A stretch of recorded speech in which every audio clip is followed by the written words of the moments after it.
بسم اللہ الرحمن الرحیم۔ دوستو، اشاعت فرماتے ہیں کہ ترقی کرنے والے لوگوں کی 3 کوالٹیز ہوتی ہیں، یعنی ترقی وہی لوگ کرتے ہیں جو ان 3 باتوں کو فالو کرتے ہیں۔ سب سے پہلی چیز قدردان، وہ ہر چیز کی قدر کرتے ہیں۔ ان کے پاس اگر ایک پنسل ہے اس کی قدر کریں گے، کاپی کی قدر کریں گے، خاص کر اپنے رشتوں کی قدر کریں گے، اللہ اور اس کے رسول کے احکامات کی قدر کریں گے۔ دوسری چیز قدردانی کے بعد اخلاق، جس کا اخلاق اچھا ہوگا وہی کامیاب ہوتا ہے۔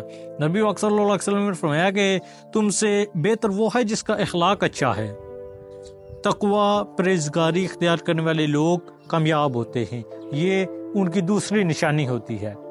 تیسری چیز عزت کرنا، عزت وہی کرتا ہے جو عزت دار ہوتا ہے۔ عزت دینا، دوسروں کے ساتھ اچھے طریقے سے پیش آنا، اچھے اخلاق کا مظاہرہ کرنا، یہ ساری چیزیں ایسی ہوتی ہیں جو ترقی کرنے والے لوگوں کے لیے ایک رستہ ثابت ہوتی ہیں، جس سے وہ گزر کر کامیابی کے معراج پر پہنچتے ہیں۔